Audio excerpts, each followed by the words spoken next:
এখন 2 বছর যাবত স্যারের কাছ থেকে ওষুধ নিতে কন্টিনিউ। বাবা এখনো 2 বছর সুস্থ আছে ইনশাল্লাহ। ওয়ালাইকুম রহমতুল্লাহ বরকাতুহু। সম্মানিত দেশবাসী, আমি cancer specialist doctor SM. Sarwar. আজকে মানববন্ধনের জন্য এসেছিলাম প্রেস ক্লাবের মধ্যে। আমরা হজকে, উমরা হজ এবং বড় হজের যে বৈষম্য সেটা দূর করার দাবিতে ইতিমধ্যে সাক্ষাৎ হলো আমার বুলার এক ভাইয়ের সাথে। তার বাবা আমার কাছ থেকে ক্যান্সার চিকিৎসায়, তার বাবা আমার কাছে ক্যান্সার চিকিৎসা সুস্থ হয়েছিলেন। আমরা একটু তার মুখে শুনবো। আপনার নাম? শাহরুল আলম। আপনার পিতার নাম? সালাউদ্দিন আলম। আপনার মায়ের নাম? আপনার গ্রাম? চর শহর গুলা। আচ্ছা, আপনার আব্বার কি হয়েছিল বা কোথায় কোথায় চিকিৎসা করেছিলেন, আপনি কিভাবে সুস্থ হয়েছেন একটু দেশবাসীর উদ্দেশ্যে বলেন। আসসালামু আলাইকুম, আমি শাহরুল আলম, বাংলাদেশ পুলিশে নিয়োজিত আছি।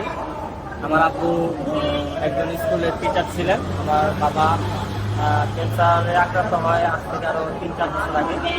আমরা ঢাকা ক্যান্সার হাসপাতালে, সরকারি ক্যান্সার হাসপাতালে, মুখ্যমন্ত্রী ক্যান্সার হাসপাতালে যাই। সেখানে প্রায় 6 মাস ঘোরার পরে 5 থেকে 6টা কেমো দেওয়া হয় আমার বাবাকে।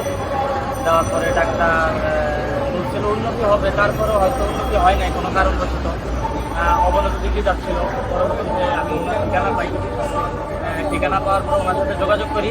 যোগাযোগ করার পরে উনি আমাকে 1 মাসের ওষুধ দেয়। ওনার সাথে আমি যোগাযোগ করার পর উনি খুব ভালোভাবেই রিপোর্টগুলি দেখছিলেন।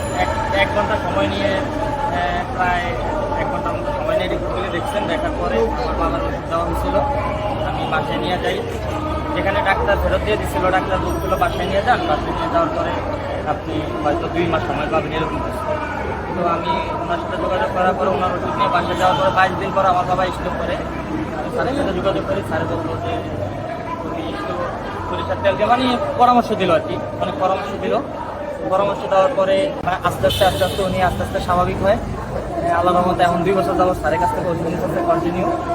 বাবা এখনো 2 বছর সুস্থ আছে ইনশাল্লাহ।